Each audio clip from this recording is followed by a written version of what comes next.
Welcome to my channel.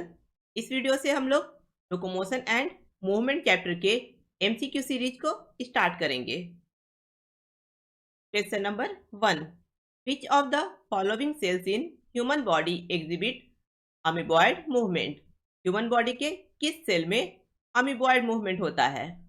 Option A macrophages and spermatozoa, option B leucocytes and ciliated epithelium, option C spermatozoa and ciliated epithelium, option D macrophages and leucocytes. क्या answer है? Option D. Question number 2, which type of movement is required for movement of limbs, jaw and tongue? Limbs, jaw और टंग के movement के लिए किस type के movement की जरूरत होती है? Option A ciliary movement, option B amoeboid movement, option C both option A and option B, option D none of these। Limbs, jaw और टंग के मूवमेंट के लिए मस्कुलर मूवमेंट की जरूरत होती है, इसलिए आंसर होगा option D none of these. Question number 3, passage of ova through the female reproductive tract is facilitated by option A ciliary movement, option B amoeboid movement, option C muscular movement, option D all of these. इसका answer है option A. Female reproductive tract से होकर ओवा का passage ciliary movement के द्वारा facilitate होता है।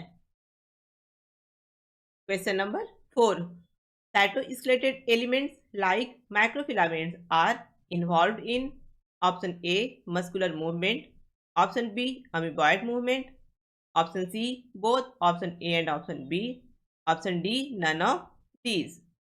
क्या आंसर है? Option B. साइटोस्केलेटल एलिमेंट जैसे मैक्रोफिलामेंट्स में अमीबॉयड मूवमेंट होता है। Question number 5, which of the following statement is incorrect about muscles? Muscles के बारे में इनमें से कौन सा स्टेटमेंट गलत है?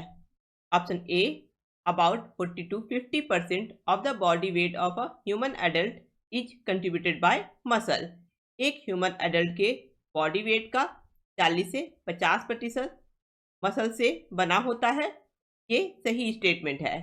Option B muscle fibres are derived from endodermal germ layer, ये स्टेटमेंट गलत है। मसल फाइबर्स एंडोडर्मल नहीं बल्कि मेजोडर्मल जर्म लेयर से निकलता है, क्योंकि ऑप्शन बी का स्टेटमेंट गलत है, इसलिए आंसर होगा option B.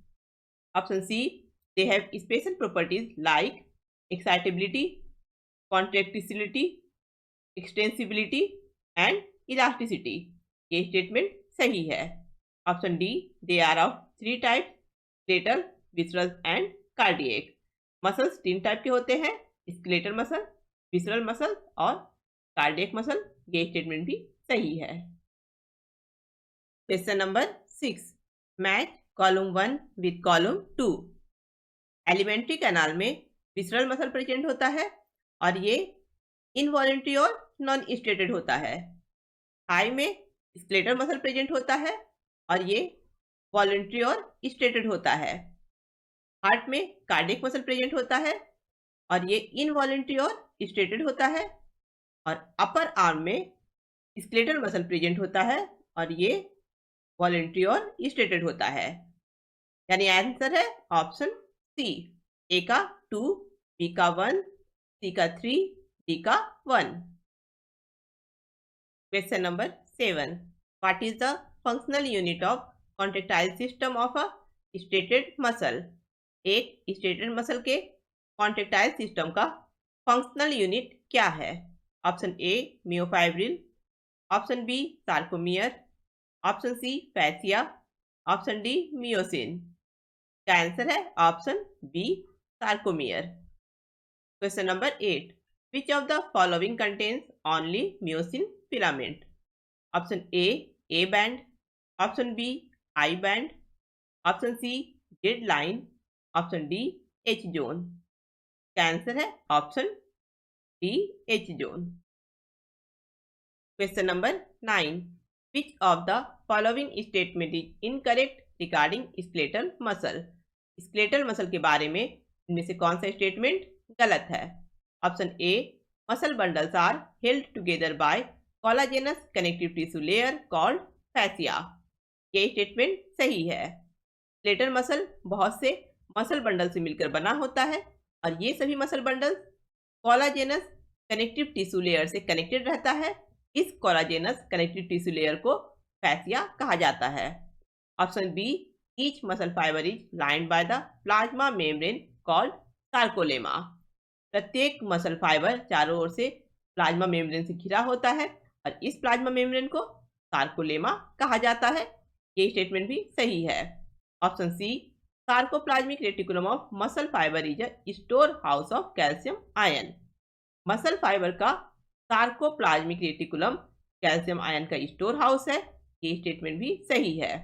Option D, M line is considered as the functional unit of contraction and is called sarcomere.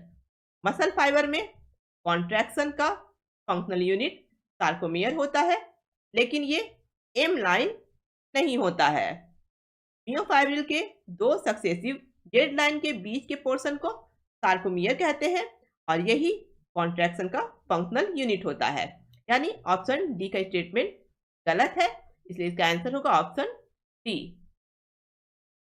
Question number 10, the striations in skeletal muscle are due to the presence of option A, actin and tubulin protein, option B, actin and myosin protein, option C, myosin and troponin protein, option D, myosin and tubulin protein.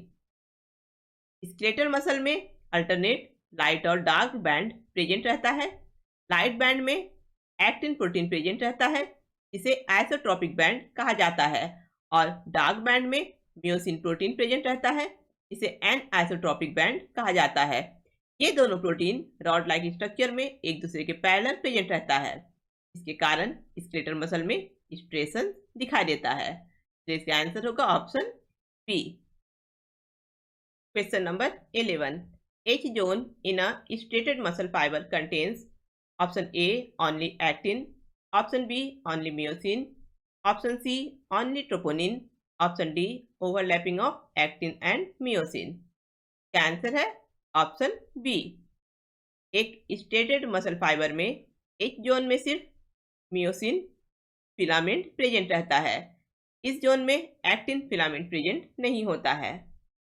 Question number 12, which of the following ion is responsible for unmasking of active site for myosin for cross bridge activity during muscle contraction। Muscle contraction के समय cross bridge activity के लिए Miocene के लिए active site के unmasking के लिए कौन सा आयन रिस्पॉन्सिबल होता है? Option A, sodium, option B, potassium, option C, chlorine, option D, calcium. क्या आंसर है? Option D. Calcium ion actin filament पर प्रेजेंट ट्रोपोनिन प्रोटीन के साथ बाइंड होता है, जिसके कारण ट्रोपोमायोसिन एक्टिन बाइंडिंग साइट से दूर हट जाता है। ट्रोपोमायोसिन के दूर हटने के कारण एक्टिन फिलामेंट पर present Miocene binding site expose हो जाता है और मियोसिन हेड के साथ क्रॉस ब्रिज का फॉर्मेशन होता है। Question number 13, a sarcomere is specifically present between option A, 2 consecutive A line, option B, 2 consecutive Z line, option C, 2 consecutive H line, option D, 2 consecutive I line। क्या answer है? Option B. Sarcomere 2 consecutive Z line के बीच में present रहता है। Question number 14, the H zone in the skeletal muscle fiber is due to option A, extension of myosin filaments in the central portion of the A band, option B, the central gap between myosin filaments in the A band, option C, the absence of myofibrils in the central portion of A band, option D, the central gap between actin filaments extending through myosin filaments in the A band। क्या answer है? Option D. The H zone in the skeletal muscle fiber is due to the central gap between actin filaments extending through myosin filaments in the A band। Question number 15. The thin filament of muscle fiber is composed of option A troponin, option B myosin, option C meromyosin, option D actin. क्या answer है? Option D. Muscle fibre का thin filament actin का बना होता है। Question number 16. Which protein marks the active binding sites for myosin on the actin filament during resting state? कौन सा protein resting state के समय एक्टिन फिलामेंट पर प्रेजेंट मियोसिन के लिए एक्टिव बाइंडिंग साइट को मास्क कर देता है यानी छिपा देता है? Option A tubulin, option B troponin, option C tropomyosin, option D meromyosin. क्या आंसर है? Option C tropomyosin. Question number 17. Which protein is found in the dark band of myofibrils? Option A troponin, option B tropomyosin, option C myosin, option D actin. क्या answer है? Option C. Myofibrils के dark band पर mainly myosin present रहता है। Question number 18. Which of the following are contractile proteins? Option A only actin, option B only myosin, option C both actin and myosin, option D none of these. क्या answer है? Option C. Actin और myosin ये दोनों ही contractile proteins है। Next video में हम लोग इस चैप्टर से रिलेटेड कुछ और मल्टीपल चॉइस क्वेश्चन को डिस्कस करेंगे। अगर आप लोगों को वीडियो पसंद आया है तो इसे लाइक करें, अपने फ्रेंड के साथ इस वीडियो को शेयर करें और मेरे चैनल को सब्सक्राइब करें।